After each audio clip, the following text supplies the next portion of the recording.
I know some people that get out of long-term relationships like to jump right into a new relationship, but for me, it was important for me to have at least that first year out of my 12-year marriage single. So I had a lot of work that I needed to do around getting myself out of these loops that I noticed that I kept repeating, my overgiving, my overcaring, my ways that I thought love was supposed to be. So I thought that love had to be difficult. I thought that love only worked when it required me to be quiet and to self abandon myself.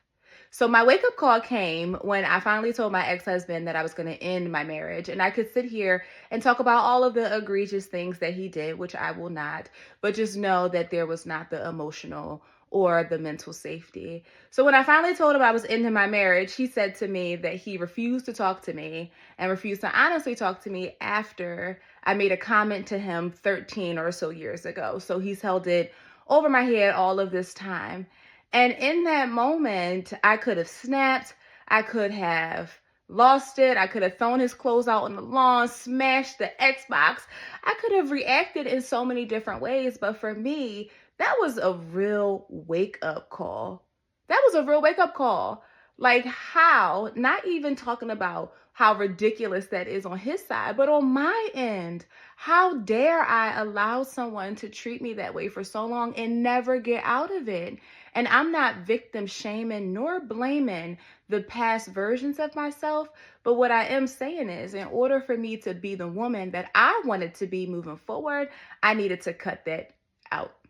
Okay, I needed to have boundaries. I needed to understand why I attracted emotionally unavailable men. I needed to understand why I decided to continue to allow myself to be in that situation for years over years over years and think that my overgiving, my overcaring, and my overcompensating would actually fix it.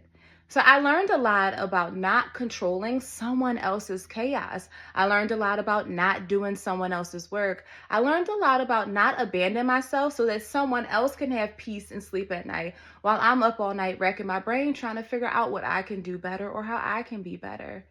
The best way that I can do better and be better for myself and for my kids that are watching me was to actually take the time out to learn who I am in love. What does love mean to me? So I started out old school. As a teacher, you would do what does love look like, feel like, sound like. You would do that with a bunch of different things when you're setting rules in your classroom. And that's one of the things I did with love. And I realized that love doesn't have to be difficult. It can be easy. It can be beautiful. And so even as I've started dating, the type of men that I attract is so different based upon me just sitting down and being clear with myself. I did not want to continue to repeat the loops. I plan on living to my old age in my 80s. So I'm grateful that I took the time to fix it now in my 30s. I fixed what love is, what love can be, and what I deserve moving forward. So if you're getting out of a long-term relationship, I hope you do take some time for yourself. Set the boundaries. Learn who you are. Learn how you will not repeat the loops moving forward because you deserve so much better. You know, they say hindsight is 2020. In my next video that I'm working on editing right now, there will be 10 things that I have learned about love and no longer with self-abandonment.